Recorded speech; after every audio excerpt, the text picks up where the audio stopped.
thank you very much for being here.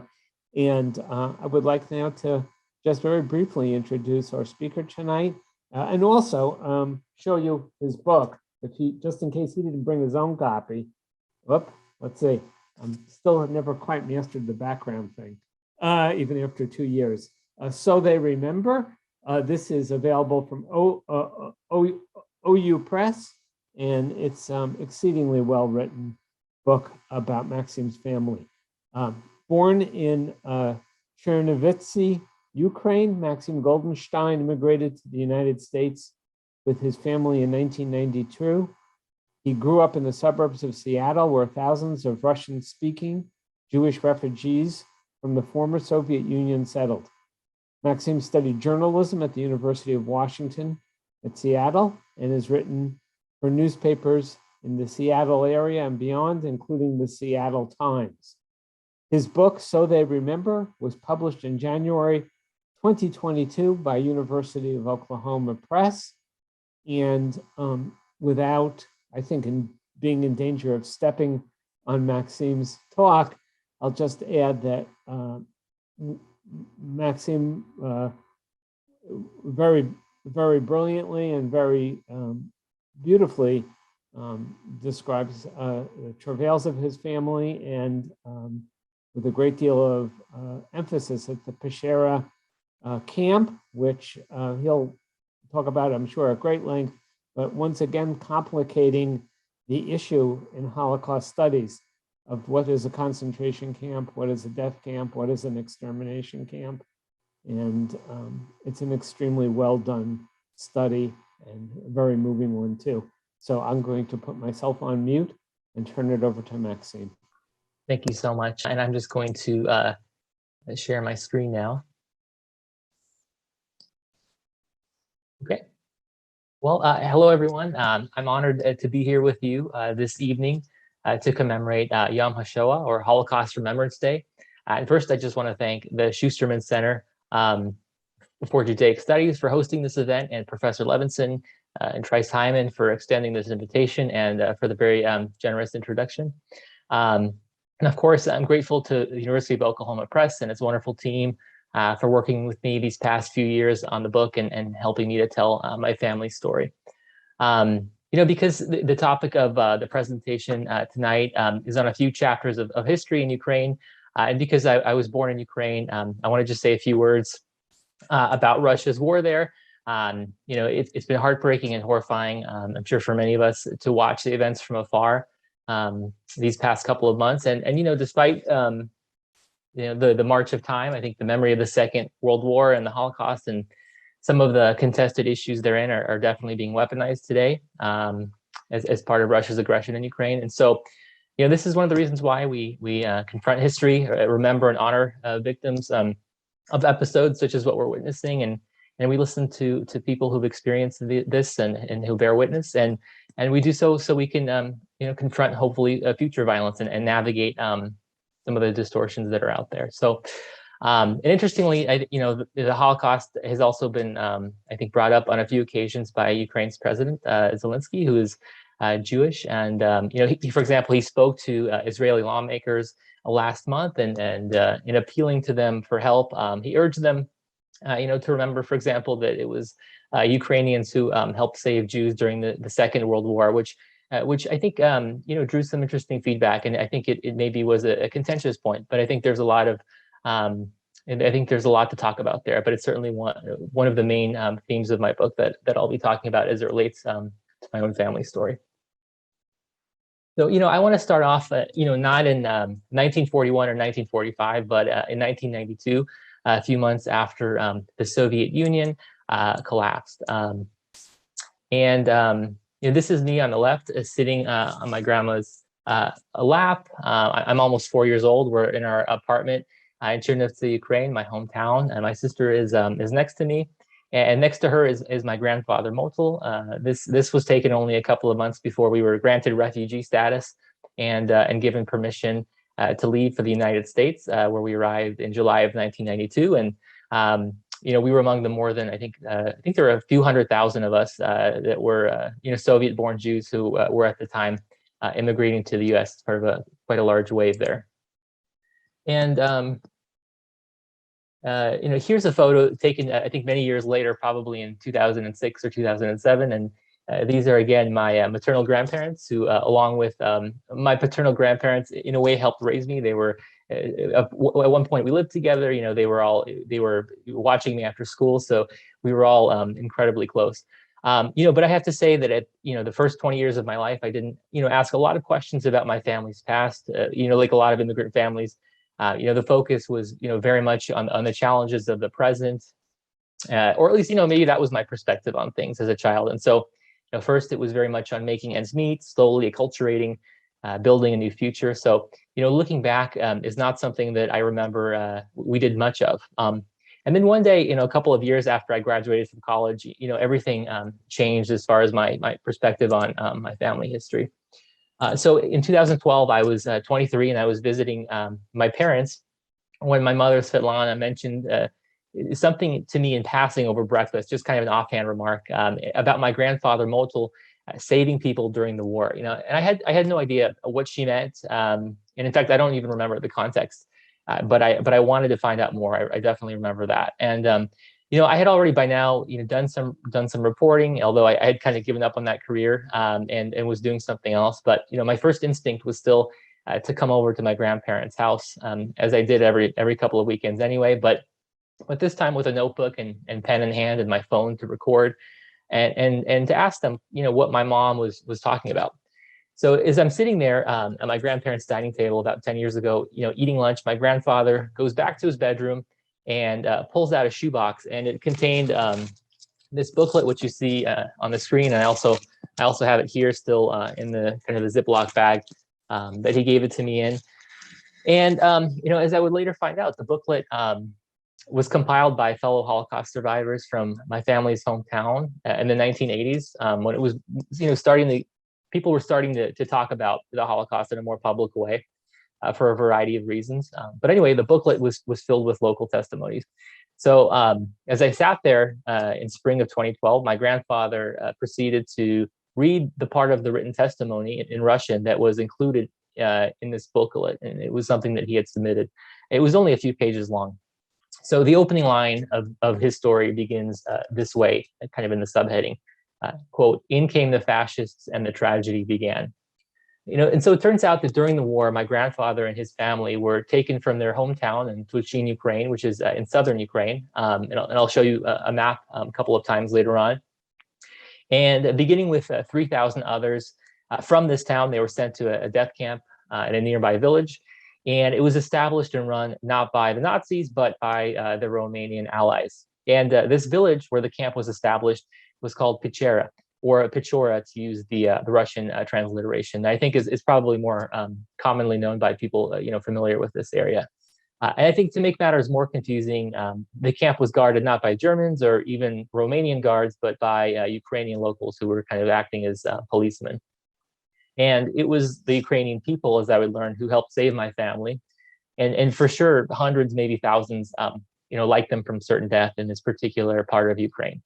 And what I was hearing was totally incongruent, I think, with the popular image of the Holocaust that I read about in books, movies, which were, I think, mostly about the experiences of Western and Central European Jews during the war, who spoke those languages, who led pretty different lives, I would say, before the war than my own family, as I would later kind of find out.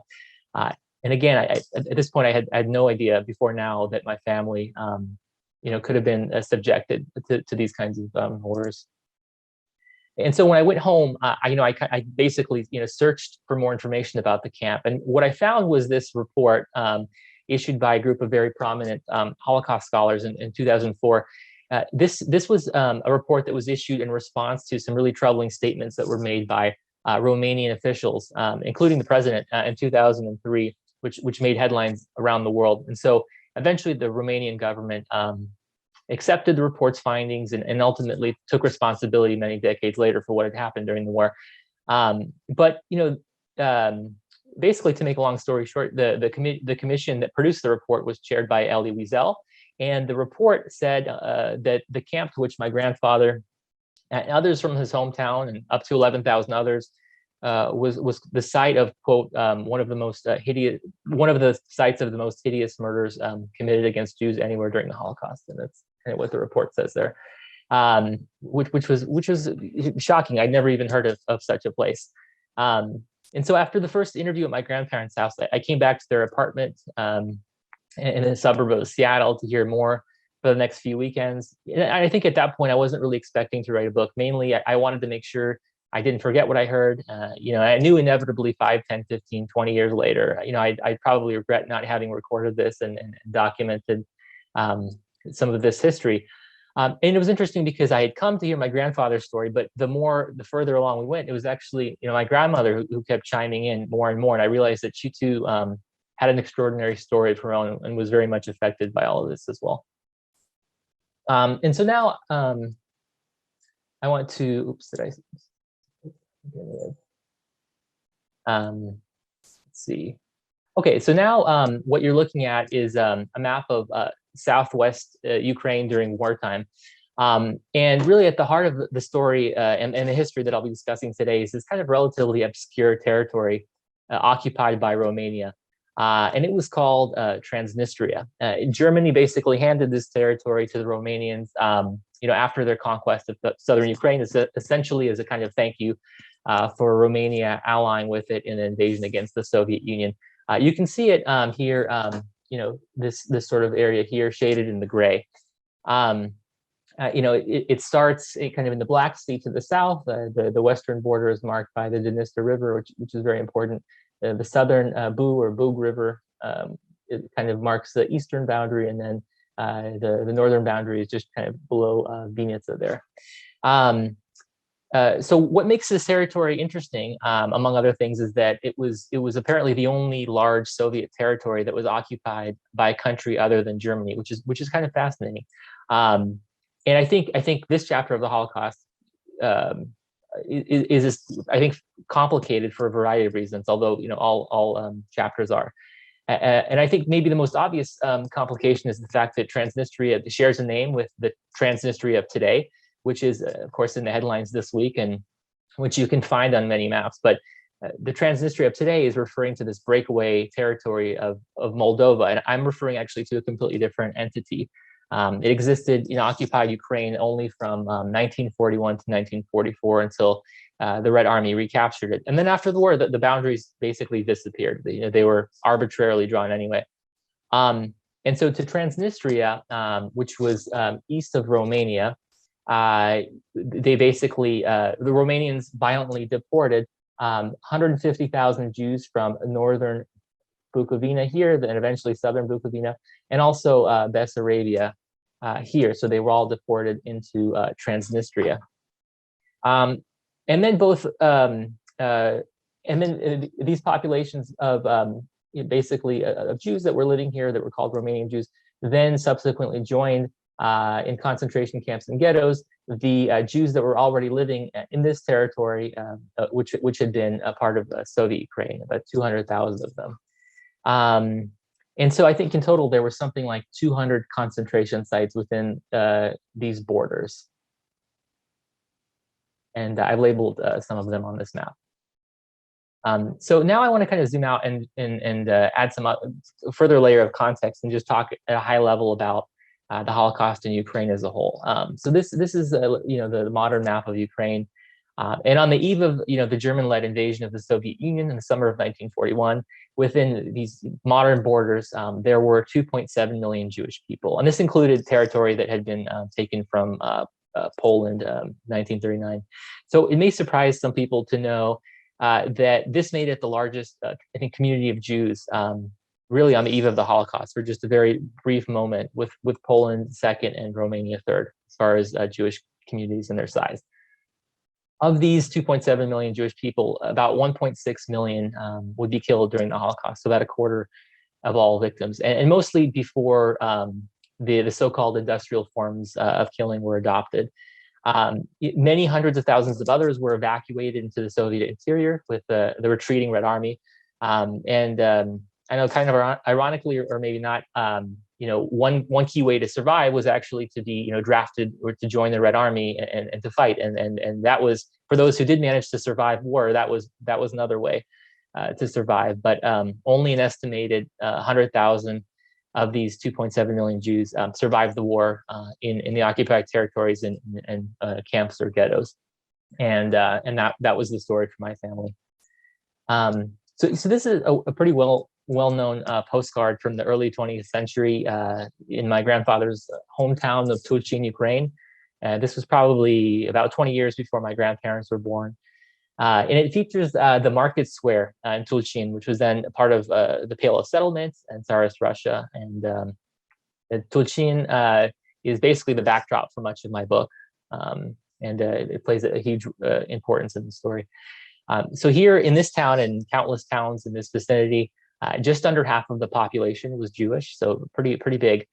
They lived in their own enclave in the urban part of town. And these communities, with near majority or majority Jewish populations, they were often called shtetls, or to use the Russian word miesteczka, which is actually what my grandparents used when they were talking to me. For most Jews, Yiddish was the primary language, was what they learned first. They lived fairly traditional lives, it was certainly more so than probably the Jewish populations to the west. And most people were craftspeople or merchants. Some drove horse-drawn carts, whereas the ethnic Ukrainians living in Tulchin tended to live on the outskirts of town in the more rural parts, and then they tended to engage largely in farming. And these groups came together frequently for days like the one you see today, market days. They would gather to trade goods, services, and relations could be quite warm. Many Ukrainians, for example, knew a little bit of Yiddish here and there.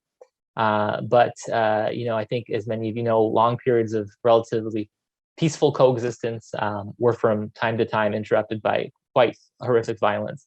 One of the earliest and most infamous examples was during the 1948 Cossack uprising against Polish colonial rule, and Jews were kind of considered intermediaries and fair targets for violence. And so one of the most actually famous examples of this was in Tulchin, when, depending on the account, something like 2,000 people were killed in Tulchin. Some of them had been from this town, others had kind of, it sounds like, escaped to there, hoping to survive.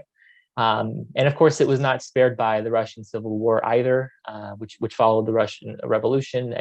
In Jeffrey Weidlinger's book, In the Shadow of the Shtetl, he estimates that something like 500 people were murdered there between 1918 and 1919, and these were committed by outsiders. And so a subsequent investigation found that in some cases, Tulchin's non-Jewish residents had acted indifferently towards violence. Some actually helped. But nonetheless, as a result of this, there was some tension that persisted until the Holocaust happened 2 decades later. So my grandfather Motul was 12 years old when the Second World War broke out. He had an older sister, Etel, who I mentioned, I think hopefully earlier, and she was 14, and then they had 2 young siblings, Manya, who was 5, and the younger brother, Yova, who was 2. They lived with their parents in the Jewish neighborhood that I mentioned. And one of the things that I was curious about when I first heard my grandfather's story was, could he ever have imagined, as a 12-year-old boy, could his sister have imagined that any of this would happen? Did they have any inkling of what was to come? And of course, he said no, because in 1939, the Soviets and Germans, signed a pact that basically allowed them to divide and invade Poland. And as part of this agreement, the Soviets agreed not to let anything negative about the Germans air on Soviet media. So that basically, some people knew, but for the most part, there was not much knowledge about the conditions in occupied Poland and of the danger to come. So when the German-led invasion of Ukraine began in the summer of 1941, most people found out hours after the fact, maybe from a neighbor or something who heard it on the radio. And in towns like Tulchin, there was often no official guidance on whether people should go or flee. And of course, in my grandfather's town, there was actually no train station nearby, which really precluded the possibility of escaping for most people, because not everyone had a horse and cart or access to that, and there were a lot of elderly people, et cetera, small children. And so of the Soviet born Jews from this area, in this, and I think this applies to this town, maybe a third or as many as 40% did try to flee. One of the most kind of fascinating accounts of this attempt to flee ahead of the German advance was actually from the family of Shalom Aleichem, the famous Yiddish language writer. His family apparently was actually still living in Tulchin, which I found just absolutely fascinating, and probably within blocks of my own family. And so his grandniece, Svetlana Kogan Rabinovich, actually wrote about this later, and she described her attempt to flee the German advance, and the fact that even after reaching the town of Uman, which is I think about 30 miles east of Tulchin, they were intercepted by rapidly advancing Germans and forced to turn back. And I think that was, based on what I've heard and some of the interviews I've conducted, it sounds like that was a fairly common outcome, that they just could not advance fast enough to avoid the Germans kind of towards central Ukraine. So now we return to the map, and I want to this time kind of show you that Tulchin is kind of located here in the northeastern part of town in the shaded area of Transnistria. And you'll notice again that it's very close to Pechera, at least on the map, and both are very close to this boundary separating Romanian occupied Ukraine from what is more broadly German occupied Ukraine. So, a question at this point maybe to address is, why did Romania choose to side with Germany for most of the war, and how did it come to acquire Transnistria? There are a lot of reasons, but worth noting is that Romania had its own homegrown tradition of anti-Semitism that dated back, at this point, more than 100 years, really. And the army and military police that were sent there to carry out these atrocities were ideologically motivated in the war against, so-called Judeo-Bolshevism, which conflated Jews with communists and really had emerged with the Russian Civil War. And they also had very clear territorial ambitions. And I think this is really worth highlighting, because time and time again, you hear that the reason why they contributed 580,000 men to the invasion of the Soviet Union was because primarily they wanted to recover northern Bukovina here and Bessarabia here, which had been part of Greater Romania for 20 years, and the Soviets had taken it from them the prior year. So this contribution to the invasion was with the hopes of getting those territories back. What I want to say is, in advancing east with the Germans, the Romanians recover these territories quickly, and then, unlike the Germans, the army and the military police frequently began to basically kill people, especially in rural Bessarabia, Jewish men, women, and children, as soon as they entered a community, and they were often joined by non-Jewish locals who also commit pretty heinous crimes against their neighbors. It's worth remembering that the Germans weren't doing this yet. It took them at least a couple of months in the summer of 1941 between the transition to happen. At first, they were mainly killing select men. And so as a result, you see this quote from Adolf Hitler to his propaganda guy, Joseph Goebbels, in August, suggesting that as far as the Jewish question is concerned, it can now be stated with certainty that a man like Antonescu, who's the Romanian military dictator, is pursuing much more radical policies than we have so far. And here I want to also emphasize that Romania was acting independently without German pressure in doing this. It was without being occupied by Germany, like so many countries where the Holocaust happened. And as a result, by war's end, Romania was responsible for, the general estimate that I've seen is between 280,000 and 400,000 people. And the wide range is basically can be attributed to just differences of opinion, I think, between some of the leading scholars on this. To complicate the story, unfortunately, while most of the people in Romania, in Bukovina and Bessarabia were the ones who were targeted, as well as the local Jews in Transnistria, the Jews of Greater Romania, those, let's say, living in Bucharest, were actually mostly able to survive the war. And in the words of one scholar, Radu Ionid, used as kind of bargaining chips with the Germans and then the Allies until the very end. Okay, and then this is a photo of a street in Tulchin. I received it from this fantastic librarian in Tulchin, and on the back it says in pencil that it was taken sometime, I think, in 1948. But it's quite possible it was taken during the war. There's barbed wire here, it looks like, so I haven't been able to get to the bottom of it necessarily. But nonetheless, I think it gives you a pretty good picture of one street that's important to the story. So before the Germans arrive, before the Romanians arrive, columns of retreating Soviet soldiers, many of them wounded in rags, come through this town. And basically by this point, many of the older Jewish boys and men have been drafted into the Red Army and have retreated. So this is a town that's mostly comprised of children, women, the elderly, who are now left to fend for themselves. And there are about 3,000 Jewish residents left. The Germans arrive in July, actually on July 23rd, 1941. So exactly, pretty much 1 month to the day plus a day of the start of the invasion. And then, I think about a month later, the Germans and Romanians strike a very important agreement, and this is when, because for its contributions to the war effort, the Romanians are able to claim Transnistria, and this is what allows Antonescu, the dictator, to deport the Jews from Bukovina and Bessarabia to Transnistria, thereby, in his words, cleansing these territories of Jews. And then the idea was basically to wait for further military progress by the Germans, at which point he could then force all three of these groups even further east, and this time into German-occupied Ukraine, where presumably he wanted them to be killed. But this doesn't go according to plan because, to make long story short, the Germans and Romanians lose the war.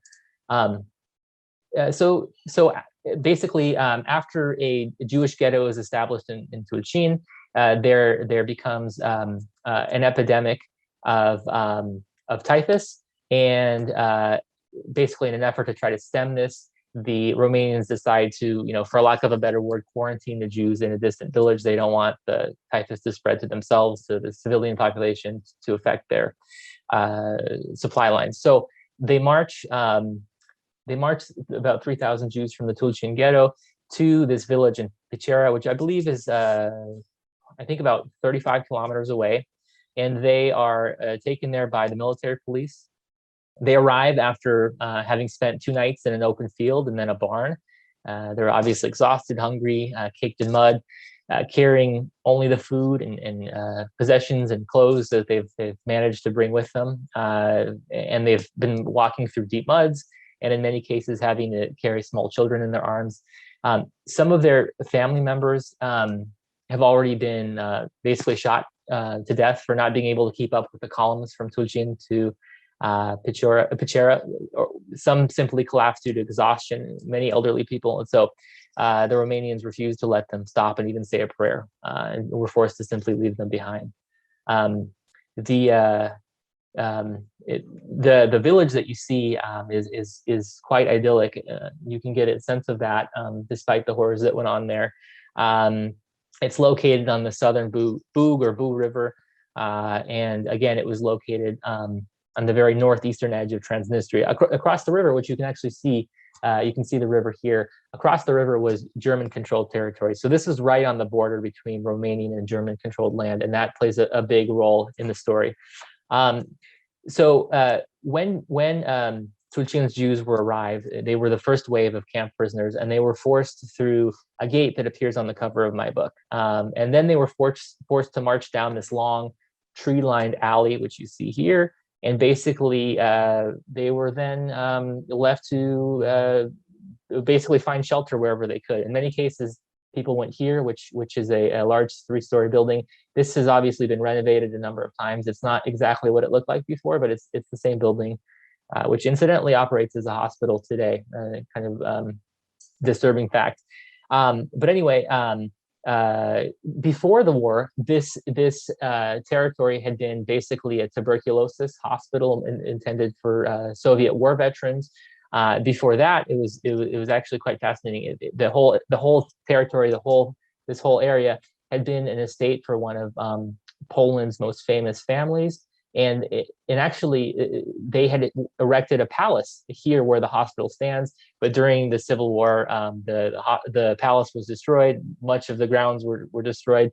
This rather primitive hospital was built literally on the foundation of the palace. So it's got a fascinating history. So when Tulchin's Jewish population arrives, they find that the camp is surrounded by stone walls. You can see that the walls have been kind of removed from the front, but they very much exist on the sides. This was the front gate, so this is the perimeter of the camp, or what used to be the camp. And outside the walls, you have Ukrainian policemen who suddenly station themselves there and begin to guard the camp. So who were these local policemen? And why were Ukrainians helping the occupiers? Obviously a sensitive question, but that actually hasn't really been explored that much until recently, but it needs to be addressed. And I think this story changes depending on where in Ukraine you're looking. But in the Romanian occupied territory of Ukraine, Transnistria, there were many thousands of Ukrainian policemen who collaborated with the occupiers. Many of them were captured Soviet POWs who agreed to basically return to their hometowns, whether to guard camps like this one, to serve as laborers on farms because there was a shortage of laborers and what have you. The historian Vladimir Solinari has done remarkable work on this topic. And basically they agreed to do this, to be policemen, to avoid the brutality and death of Soviet POW camps. And they were incredibly well remembered by the child survivors who would go on to talk about this experience many decades later after the Soviet Union collapsed. They remembered the names of these guys. A couple of them were named Mishka. One was Mishka from Odessa, or Mishka with a Kubanka hat, or the most infamous of all was a guy named Smetansky. They beat survivors. In some cases, they killed them if they tried to flee or to interact with the non-Jewish Ukrainians on the outside. They're accused of sexual violence as well. But of course, it doesn't take long for the people in prison here to realize that they're being starved. There's no food. There's been no medicine. There's no arrangements for them to basically exist here for very long. And most of the people manage to bring food, but that's gone quickly. And then something interesting happens. The camp guards kind of turn their head and allow the prisoners to begin to barter their clothes or possessions with the local villagers, who begin to basically line up at a gate. And you might be wondering, why would they want these garments? And the answer is because clothes are in very short supply in war-torn Ukraine, and that was even the case during peacetime. So in this way, a kind of bazaar begins to operate for an hour or more a day. And this is really the lifeline for many people, at least initially. But obviously this couldn't last long. It was one of the worst winters of the 20th century, and people ran out of clothes and things quickly. You can see that the camp was in this way pretty porous. Unlike maybe the hermetically sealed ghettos or camps that we kind of think of that are isolated and out of reach. So many locals see and hear what's happening, and they take pity on the children, especially, and they lob food over the camp walls to keep them alive too. So that was another important distinction. And soon many more Jews arrive from nearby towns and villages. And I mentioned the number was 11,000, I think is the best estimate I had in total over 3 years. And some of them come from even as far as Bessarabia and Bukovina. And then the dwellings become more cramped. In some cases, there are 40 or 50 people in a room, especially here, this 3-story former sanatorium building. And disease proliferates, and starvation is widespread. And so it's no surprise that many, many dozens of people begin to die each day. My grandfather and his 3 siblings, they all contracted typhus, and somehow they all survived. But my grandfather's grandfather, my great-grandfather, my great-great-grandfather passed away from typhus pretty early on. And then something else really interesting happens. My grandfather Motul and his older sister and many children like them begin to realize that the only way to survive, to save their families, is to ask their parents for permission to escape the camp and to beg for food. They've seen by now other kids doing it, and while some return beaten or don't return at all, some do slip back into the camp carrying sacks of food. So they realize that that's really their only hope. And so many parents are forced to decide between basically the dangers lurking outside the camp walls, the Romanian military police, the Ukrainian policemen, Ukrainian civilians who could be violent. But families ultimately realize that the children are much more likely also to garner the sympathy of the villagers in this village and beyond it, in the surrounding communities, than adults would be. So, and also parents have to think about the small siblings that they may be looking after as well. So it's really the older children that begin to take this on. The walls in some places are really 6, 7, 8 feet high, so quite possible for even a child under 10 maybe even to climb them. Some children traveled in pairs. Some were able to scale the walls by themselves. And often they would leave in the evening or the middle of the night when they knew that the Ukrainian policemen predictably would kind of retreat to their huts at a given time, often after a day of drinking. Initially, the children would show up to the doors of villagers, in this village. But over time, they began to have to travel even further away, where there was less competition for food, or people didn't tire of seeing them on their doorsteps yet. And again, as a reminder, these were sub-zero temperatures. They were wearing rags, the same clothes they had brought. And amazingly, the Ukrainians overwhelmingly welcomed them to their homes. They let them in. They let them stay the night when they were traveling between the villages, or if they were caught in a storm. They let them warm up and sleep on their kind of brick ovens. And they let them warm their clothes or rags on the ovens. They sent them back to the camp with sacks of food. And my grandfather and his and my great aunt came to know quite a few of these families that regularly help them from time to time. And then things take another kind of turn for the worst for those who managed to survive the first winter and spring. This is a view, by the way, of the front gate. Around this time, across the river, I mentioned in German-controlled territory, the SS has nearly killed all of the available basically slave laborers, either Jews or Soviet POWs that it needs for a road building project. Really, it's a 1,300-mile highway that's linking Poland to Russia through southern Ukraine. And this highway was part of Hitler's fantasy of Lebensraum or living space in Ukraine, this kind of colonial fantasy in which he wanted to settle something like 10 million ethnic Germans at one point. So it was a very important highway. And so the Germans couldn't just come into Romanian territory and request that prisoners come. They had to get permission first, which is what they had to do one day in early September of 1941.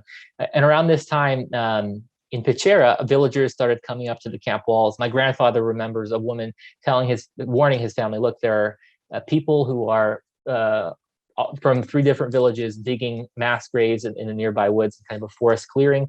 You're going to be selected for labor, and then those who aren't selected for this highway project are going to be shot in the trenches. And so one morning, this happens. A German unit affiliated with SS crosses the river from German territory into Romanian territory. They arrive at these gates. They drive into the alley. And they order everyone out of their rooms. Some people refuse to leave, so they're shot. And they select an unknown number of able-bodied prisoners and drive them away. One of these people included my grandfather's father, who was my great-grandfather, Edel. Mothers were often chosen for this, and they were in the process torn away from their young children. And as my grandfather would later learn, his father was ultimately shot at a highway work site 20 or 30 miles away, I believe, in the village of Krasnopilka, that was a very common fate for these workers by the time the war was nearing its conclusion here. The Germans then returned 3 days after this first initial incursion. They did the same thing as before, except this time, rather than selecting people for labor, they were going to take people to the trenches that had been dug, and which, by the way, you can still see on satellite images because they're so incredibly long. And so basically people started getting on these trucks, and they waited to be basically taken to this forest clearing. But then something weird happened. The Romanians began to have some sort of discussion at the gates with the Germans, and the trucks were not allowed to leave. And basically hours passed until finally, as survivors recalled, a Romanian commander named Stratulat arrives and basically thwarts the massacre. He was in charge of the camp in the general area. And, this is kind of a miracle. And many survivors recall that they believe he intervened because he had fallen in love with a young Romanian Jewish woman that was imprisoned in the camp, whose name was Paulina Zeltzer. And it was Paulina, or Apolia, as the other prisoners called her, who delivered the news to her fellow prisoners, and she actually translated what Stratulat had apparently wanted her to tell them. And so what happened was the graves weren't immediately filled. Over time they were, because people kept dying in the camp. But one of them remains empty to this day, which I think is kind of a reminder of what frankly could have happened. And then, the war took a decisive turn in late 1942. Even before the defeat at Stalingrad, the Romanians begin to realize that the odds of winning are not great, and that they'll potentially be punished for their crimes. So their approach moderates, and many of the child prisoners who begin escaping realize that it becomes easier to travel between places. They begin to reach far-flung ghettos that they hadn't been to before, places where actually mostly Romanian Jews, not Soviet Jews, are imprisoned. And the conditions are horrible, but nonetheless, they see them as an improvement over what they're dealing with.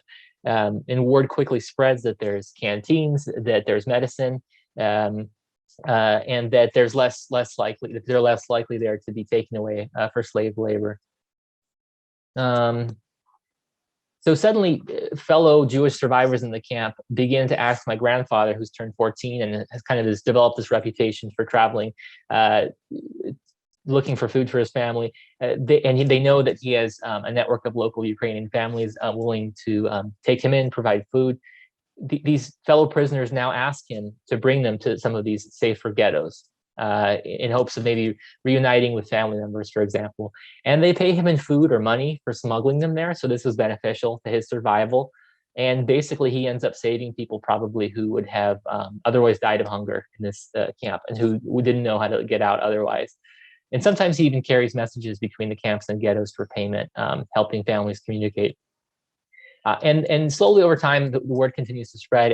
And by the spring of 1943, most of the remaining survivors in Pichera, of which there were about 1,500, begin to leave. Not all, but most. And they end up spending the rest of the war in the ghettos of northern Transnistria. Although 300 or 400 do stay at the camp until its liberation.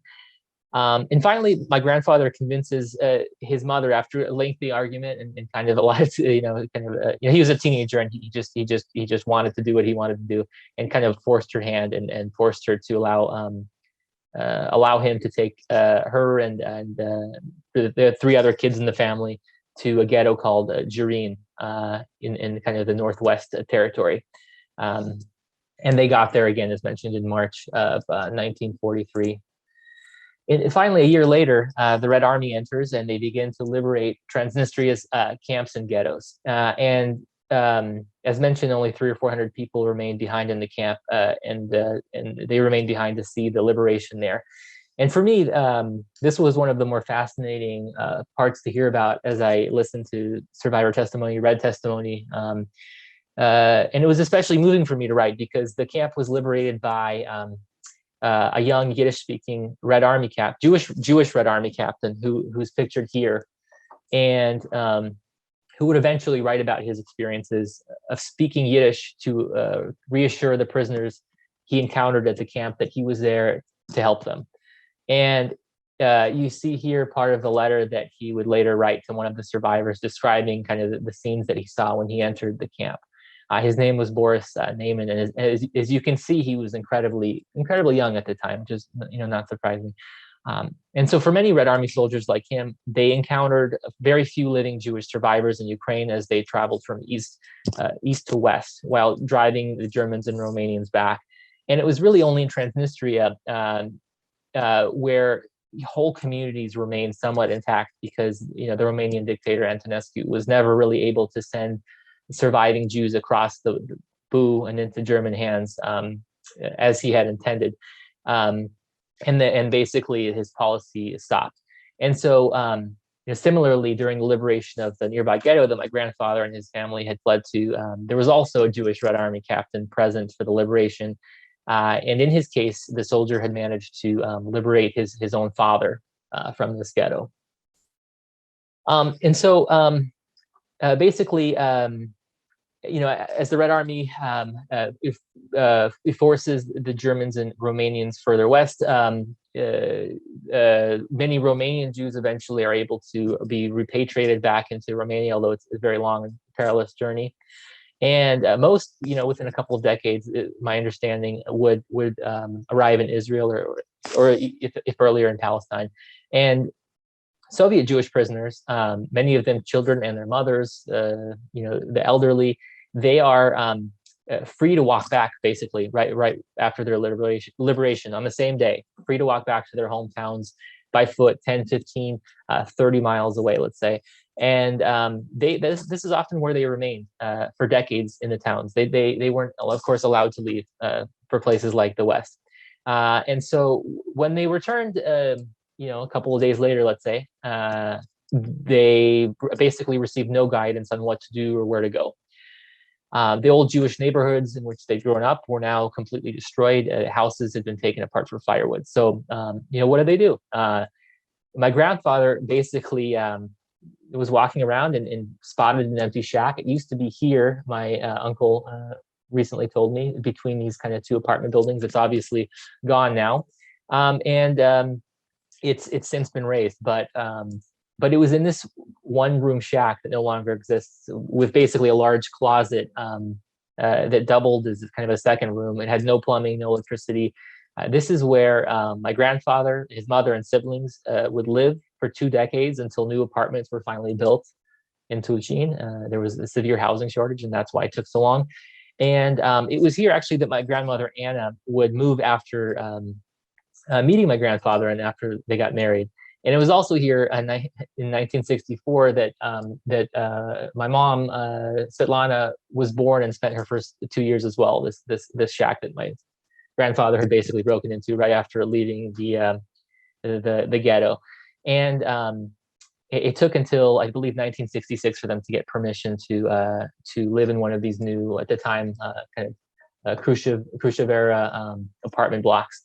But going back briefly to 1944, the Holocaust really had an indelible impact on the identity of the Jews who managed to survive and return.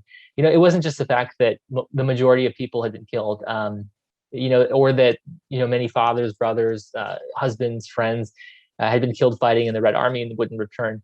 But they constituted nearly half of the population before, and now they were vastly outnumbered by Ukrainians. They now lived among them rather than in their own neighborhoods. Some grew self-conscious about their Jewish identities and their speech, and so now instead of speaking Yiddish freely, they spoke more of it in private. Some renounced their names. In many cases, there was suspicion of Jewish Holocaust survivors, and not so much a belief that they had actually lived out the war in camps and ghettos. There was an assumption that everyone had simply fled and was able to evacuate to the Soviet interior, when in fact not that many people were able to do that. And there was also a disbelief that Jews served in the Red Army, despite the fact that 500,000 or so did. So Jeffrey Beidlinger, the scholar of the post-war shtetls of Ukraine and Vinnytsia province, writes in his book, In the Shadow of the Shtetl, that the Yiddish speech that had echoed through market squares for generations was silenced overnight. And when sound returned, it was overwhelmingly in Ukrainian, transforming the oral landscape. And in thinking about the post-war period, in the Soviet Union. One of the most complex questions is, to what extent were people permitted to talk about it and remember the Holocaust? What was known and not known? Was there a single policy banning its discussion? And I think the consensus now is that there wasn't a total ban, and there was opportunity to talk about it, but it depends on a lot of factors. Many people know, for example, that it took until 1976 for a memorial to be erected at Baban Yar, but even then, the text on the monument said that it was citizens of Kiev and prisoners of war who had died there, even though most of the victims were, of course, Jewish. And this is symptomatic of the Soviet tendency to universalize the Holocaust, to kind of ignore, downplay, deny that Jews were specifically targeted for annihilation. And so, even in certain monuments, you see that the euphemism "peaceful Soviet citizen" is used. In Pechera, the community of child survivors and adults did manage to actually get permission to build this monument sometime right after the war, and actually it was renovated in 1976. I actually got this detail wrong in my book, and have subsequently realized that it was actually renovated in 76 and not built there.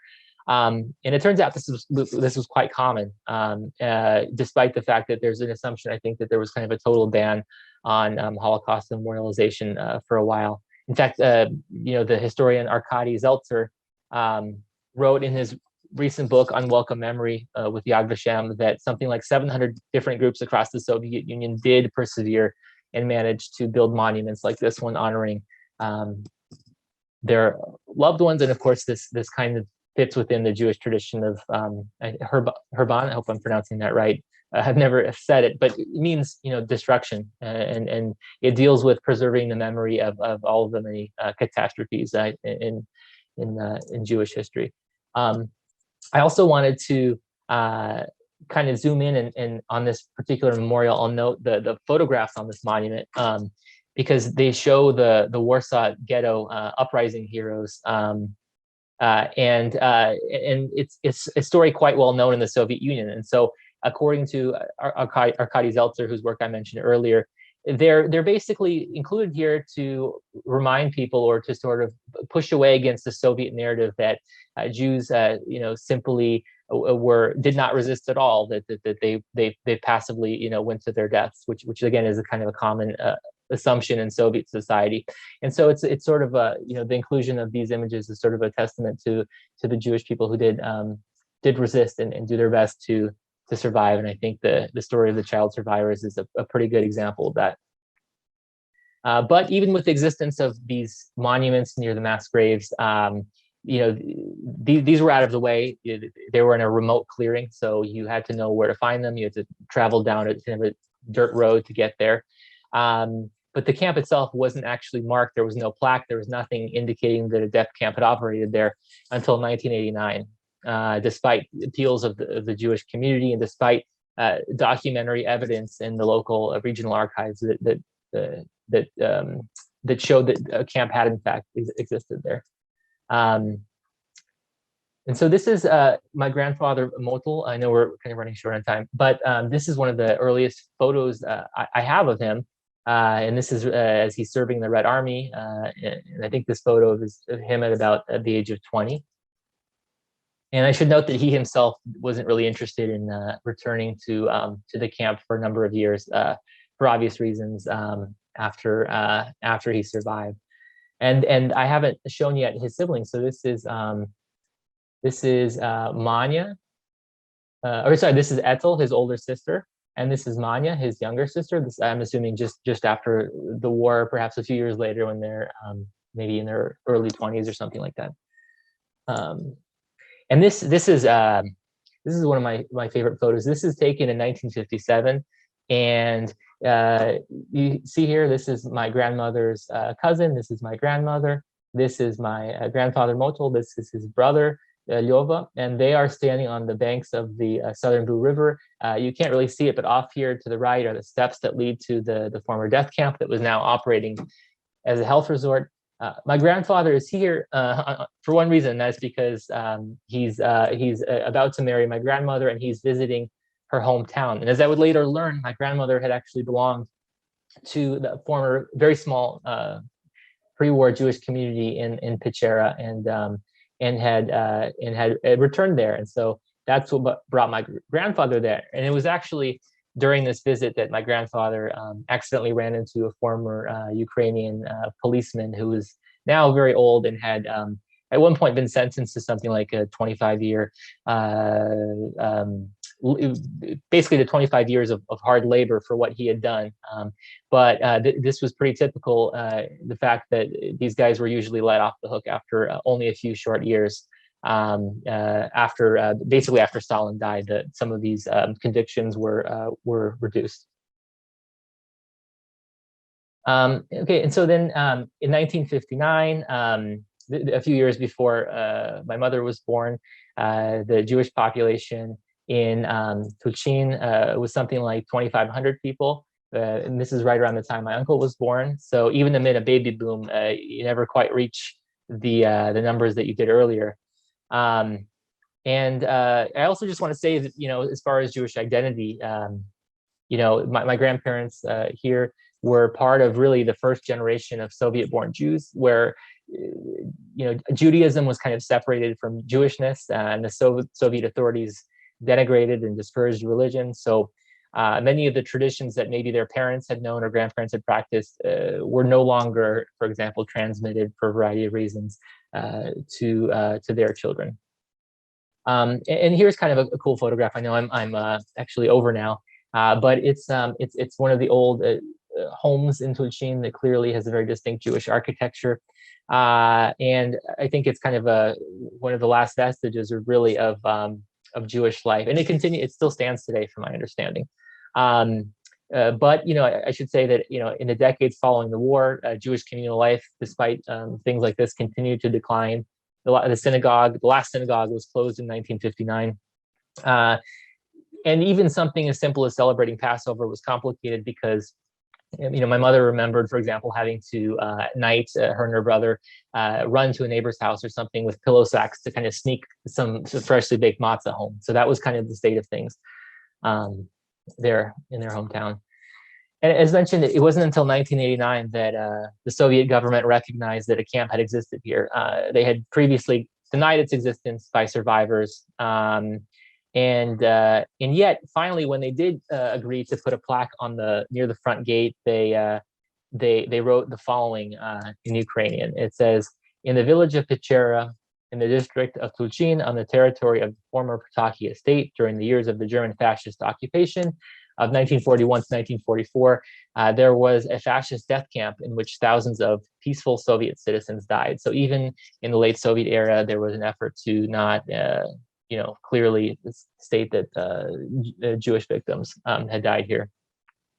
And my understanding is this plaque has since been changed to indicate. I think it took probably a few years into the post-communist period, post-Soviet period for that plaque to be changed to indicate the Jewish identity of the victims. I just want to end with one of my favorite photos. This is my grandfather Motul and my grandmother Anna, probably the 90s or early 2000s. It's their favorite sort of spot in Seattle, in the kind of the gorgeous Queen Anne neighborhood that we have. And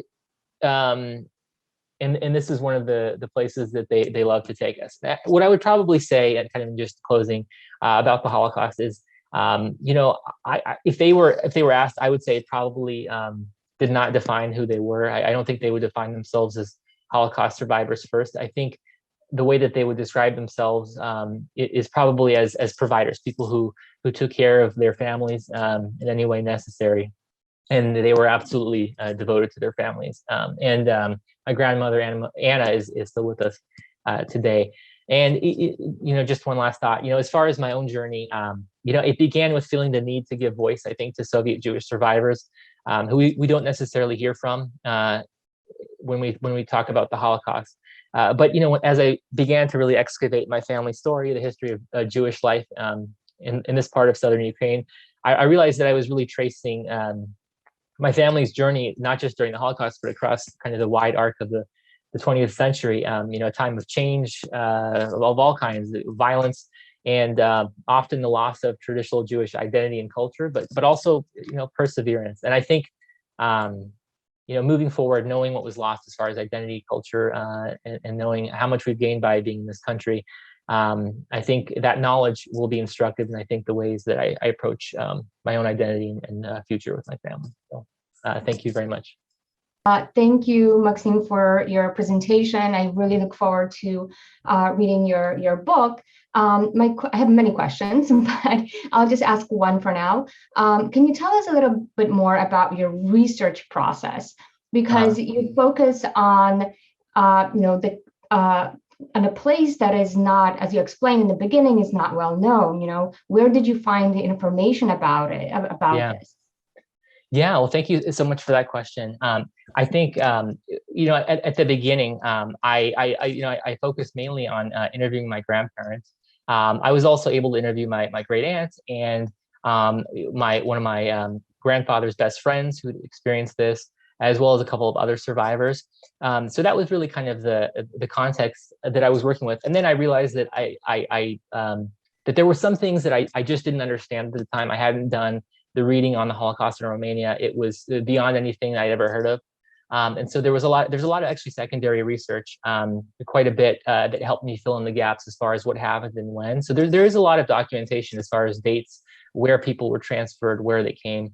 And then I would also say, there's kind of little interesting nuggets that I happened upon that really describe what happened there. There's, for example, Moisei Beregovsky, the Soviet ethnomusicologist. He collected musical, basically lyrics from survivors, asked them to sing after the war. And so we have songs that, for example, that we know that prisoners sang. So that adds some texture to, for example, their experiences in the camp.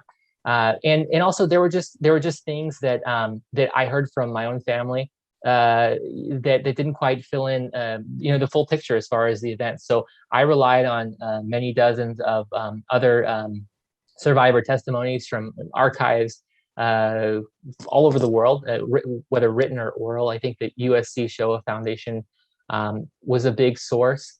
I'm trying to think of other interesting examples. Yeah, and I would say that's I think a pretty good sampling. Thank you. I think Christine has a question as well. Let's see. She says, I don't remember if you said anything about this, but what was your grandmother's experience during the Holocaust? It was similar to my grandfather's, except for the fact that she was imprisoned in a ghetto in her village. The ghetto is called Krasnaya, is the Russian name. And so she lived out the war there. Although, in the middle of her imprisonment, she was transferred to another ghetto with her family. But yeah, her experience was in a ghetto as well. And her father had actually was part of the Red Army and didn't make it. So that was for her kind of the defining, I think, tragedy beyond even her own experience. And then should I answer Wendy's or? Yeah, sure. Well, and there's also a question about languages. Yeah. I was going to ask if that hadn't been asked. Yeah, well, as far as family bringing in new traditions once they were allowed, that has been a slow process in the United States. I think at first we were really excited that, especially my father, who this complicates the story, but he was actually born to a Romanian Jewish family. His parents actually fled Bessarabia, which I had mentioned earlier. So they were much, as a result of not being in the Soviet Union for a while, they were actually much more observant. And so he was the one who wanted us to attend, for example, an Orthodox temple near our house. And so we did that for a couple of years. Frankly, I think for like my mom, it was really starting from scratch. I mean, it's something as simple as lighting Hanukkah candles. She had to watch her coworker at the preschool she worked at do that. But over time, I saw my dad install a mezuzah on our near our door once. I was kind of puzzled by that. So it just kind of came in fits and spurts. But I will say what's really interesting is that even though we don't really have this background of traditions, there are things that seep in.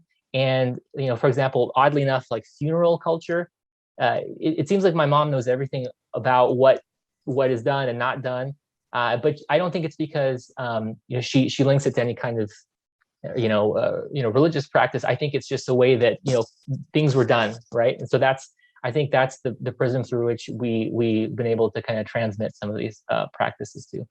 And then how many languages did your grandparents speak? So what's interesting is I mentioned my father, his parents, I don't know anything about their story really because I didn't know to ask, but they were from Bessarabia. I know that, of course, being in Bessarabia, that was interwar Romania. So for sure they spoke Romanian. Because this territory had also been in the Russian Empire for more than 100 years, they grew up speaking Russian and Ukrainian. And obviously then they after the war, after they fled into the Soviet interior, they moved to what became Soviet Ukraine as well. I think my grandfather, my dad's side, also knew other languages too, but I think a bit of Polish as well. He was good with that kind of thing. But of course I mentioned I even forgot to mention Yiddish, which is the first one. And then how was the experience of Marshall asks, how was the experience of documenting your family's story altered your sense of identity? I think it's I feel much more connected to my heritage, especially because I know, for example, that my maternal grandmother, who I talked about as having been in the ghetto, I know for a fact that she belonged to an Orthodox family. One of her cousins left me her family memoirs, and so I was able to go back as far back as 1840s to understand that the kinds of traditions they had, and so just understanding what existed before and what was lost through war, violence, but also just being in the Soviet Union. I think it's really impressed upon me the importance of trying to recover some of this stuff. And I wish I could tell you that I have all the answers figured out, but it's all a process, especially with having young kids and seeing seeing it through their eyes too. So, and John asks, do you have any more family in Ukraine? Do you think the Russian aggression has anything to do with anti-Semitism, especially considering the fact that their leader is Jewish? So I think I'm one of the few people that actually doesn't have, of the people here, that doesn't have family left in Ukraine anymore. Pretty much everyone is in the United States, Canada, Israel, Germany, which I think is a pretty common story. Do you think the Russian aggression has anything to do with anti-Semitism? I think principally no. I think that, the reality is that Ukraine is trying to turn toward Europe, and it stands completely opposed to what Russia wants for the future. But obviously anti-Semitism has come up a number of times. I think this distortion of history, Holocaust history, other things. Belarus's president has made openly anti-Semitic comments against Zelensky, though, so it certainly exists. I wouldn't be surprised if it comes up, though. I'm actually kind of shocked, actually, that it hasn't. But I have a feeling it will. Let me ask everybody to just thank Maksim so much for being with us tonight, and wish him and his family well, his new family well, and congratulations on the book. It's really wonderful, and I encourage everyone to get it. So, and again, most of all, thank you, Maksim. Thank you all so much. This has been great, and thank you so much for the questions. I really appreciate it.